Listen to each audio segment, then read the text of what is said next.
안녕하세요. 저에게는 친한 친구가 있어요. 그 친구는 고등학교 동창인데 제 성은 좀 특이한 편인데 그 친구도 같은 성씨라서 더 쉽게 친해지게 되었어요. 학교 내에서나 밖에서도 같이 공부하고 같이 만나 일상을 함께하다 보니 친구들은 저놈들 남자끼리 사이가 보통이 아니라고 수군대기도 했을 정도였죠. 친구는 어릴 때 어머니와 둘이 살았는데 그 친구의 엄마가 식당을 운영하고 나서 장사가 잘 되어 제가 사는 동네에 있는 신축 아파트에서 가장 큰 평수에서 살았습니다. 친구 집 사정은 여유가 있었고 저희 집은 반지하 월세로 살고 있는 상황이었습니다. 하지만 그 친구는 돈이 많다는 것을 자랑하거나 무신한 적이 한 번도 없었고 제가 돈이 필요할 때 제가 모르게 책이나 연습장 속에 지폐를 몰래 넣어주는 세심함까지 있었던 그런 친구였었죠. 그만큼 성심도 착하고 좋은 매너를 가진 친구와 친하게 지내다 보니 주위의 다른 친구들도 저를 부러워할 정도였습니다. 그리고 한 번은 고2 때 수학여행을 가게 되었는데 우리 집안 형편에 가당치도 않은 일이라 부모님께 말도 안 꺼내고 있었는데 친구 호중이는 제가 수학여행을 가지 않으면 자기도 수학여행을 가는 게 의미가 없다며 지 스스로 모은 용돈으로 수학여행비를 내줬어요. 저는 호중이에게 항상 고마운 마음을 가질 수밖에 없었습니다. 그렇게 고등학교를 졸업하고 호중이와 다른 대학을 갔지만 그 친구는 그 대학에서 새로운 친구를 사귀지 않고 오히려 저와 더 자주 만났습니다. 호중이의 엄마는 대학 시험 기간이 되면 저에게 특식을 해준다며 직접 운영하는 고깃집으로 오라고 해서 거나하게 상을 차려주시고는 했었죠. 그리고 호중이네 신축 아파트 비밀번호를 제게 알려주어서 아파트 커뮤니티 내에 있는 도서관을 이용할 수 있도록 배려해 주었었습니다. 저는 그렇게 호중이와 호중이 어머니의 배려를 받으며 생활을 했었죠.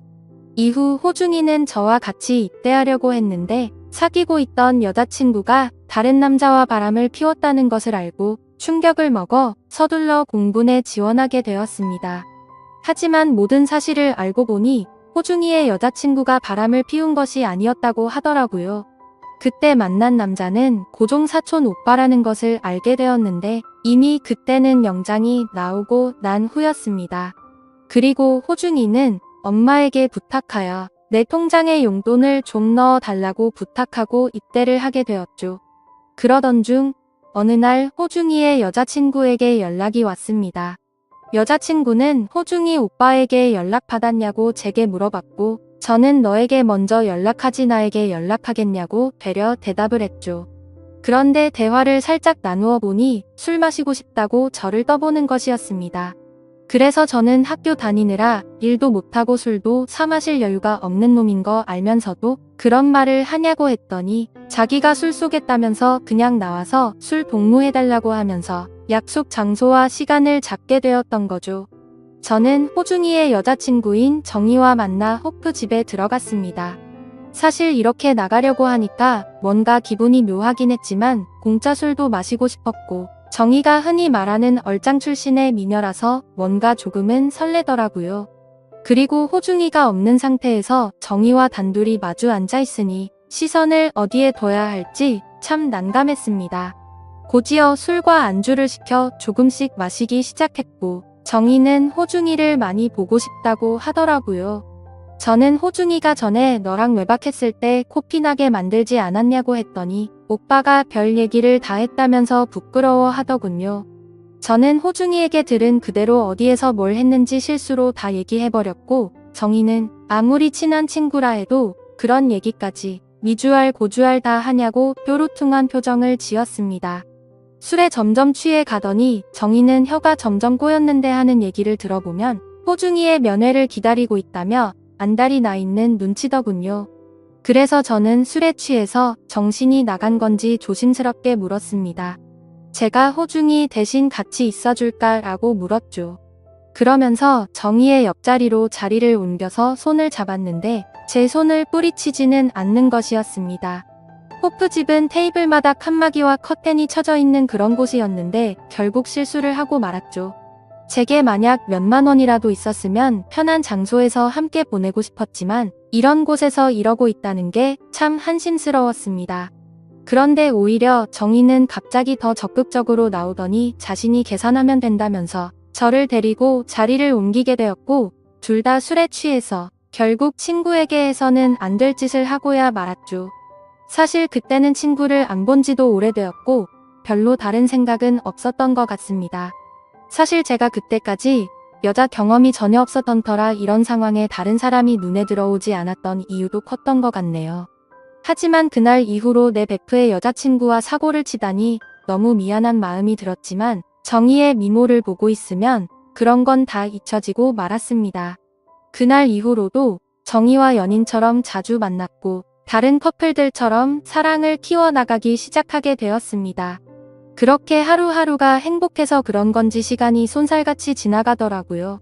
그래서 호중이가 휴가를 나오면 정희와 함께 셋이서 같이 만나고는 했는데 뭔가 죄를 짓는 기분이 들었지만 또 그게 나름 스릴감이 있다고나 할까요? 정말 나쁜 생각이었지만 그때는 우정보다도 사랑에 눈이 멀어버렸던 것 같습니다. 사실 정희는 호중이와 헤어지고 저랑 사귀고 싶다고 계속해서 말을 했었는데 차마 친구의 여자친구를 뺏는 건 아닌 것 같아서 조금만 더 생각을 해보고 신중하게 결정하자고 계속 말리고는 했었거든요.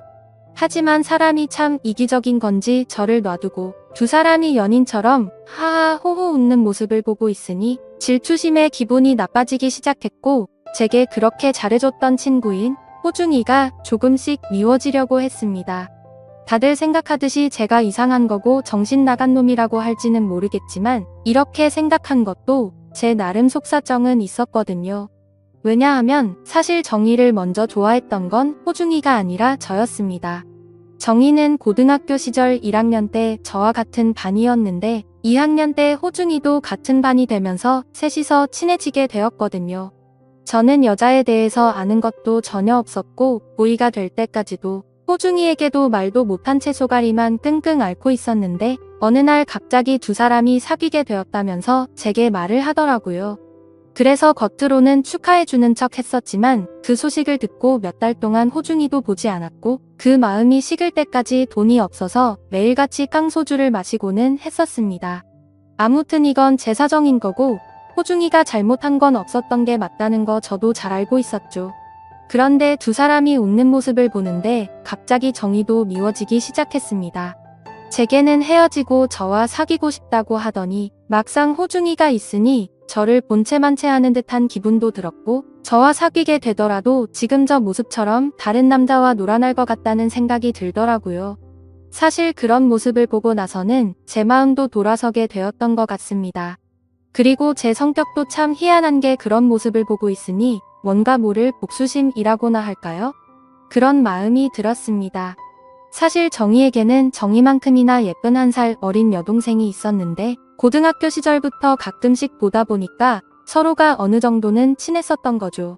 그날 정희는 호중이와 나가버렸고 저는 혼자 집에 가려다가 저도 어디서 생겨난 용기인지 모르겠지만 정희 여동생 정아한테 술이나 한잔하자고 연락을 하게 되었습니다. 아마도 그때 당시에는 술에 만취해서 기분이 나빴던 탓에 그랬던 것 같네요. 그러자 생각보다 쉽게 알겠다면서 제가 있는 술집으로 온다고 하더라고요. 그래서 결국 저는 만취한 상태로 정아를 만나게 되었고 정아도 근처에서 술을 마시다가 왔는지 조금은 취해서 왔었습니다. 서로 취한 상태에서 술을 마시다 보니 별의별 말을 다 하게 되었고 정아는 충격적인 고백을 하더라고요. 사실은 학창시절 때부터 저를 좋아했었는데 제가 너무 무심하고 철벽 방어를 치는 것 같아서 자기를 싫어하는지 알았다고 했습니다.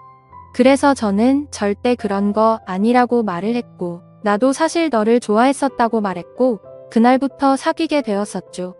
그렇게 며칠 뒤 정희한테서 연락이 오더라고요. 다짜고짜 온갖 욕을 해대면서 네가 이럴 수 있냐고 하는데 눈치를 보니 정아가 저와 사귄다는 걸 말한 것 같았습니다. 사실 그때부터는 정희보다 정아가 더 좋았었고 정희는 제 눈에 보이지가 않아서 모질게 말했죠. 너부터 호중이랑 좋다고 나갈 때는 언제고 이제 와서 호중이가 다시 군대로 복귀하니까 나한테 치근덕 대는 거냐고 말했습니다. 그러자 정희는 막말을 해대면서 자기 동생이랑 놀아나지 말라고 하면서 지금까지 있었던 모든 사실을 다 말할 거라고 하더라고요. 그때부터는 뭔가 겁이 나기 시작했습니다. 정아랑 헤어지고 싶지도 않았고 무엇보다도 제게 친형제처럼 잘 대해주던 호중이한테 이 사실을 말할 거라고 생각하니 그동안의 잘못이 한 번에 머릿속에서 스쳐 지나가더라고요. 어쩔 수 없이 저는 정희에게 거짓말로 어르고 달래면서 사실 질투심에 그랬다고 하면서 화를 풀어주었습니다. 다들 눈치채셨겠지만 그날 이후로 정희에게는 정아와 헤어졌다고 거짓말을 했고 정아에게는 내 주변 사람들이 우리 사귀는 거 불편하다고 말했고 조금만 비밀 연애를 하자고 설득을 해서 몰래 만났습니다. 지금은 저는 제 베프 여자친구와 몰래 사귀는 것도 모자라 그 여자의 여동생과도 만나고 있는 인생에서 가장 악질 같은 생활을 하고 있네요. 이런 상황에서는 어떻게 대처하는 게 맞는 걸까요? 제가 이기적인 건지 정아와는 만나고 싶고 호중이에게는 이 모든 사실이 드러나지 않았으면 합니다. 그냥 차라리 군대로 도망을 가버릴까 싶은 생각도 드네요. 아무튼 현명한 답변 좀 부탁드리겠습니다. 제 긴 사연을 읽어주셔서 감사드립니다.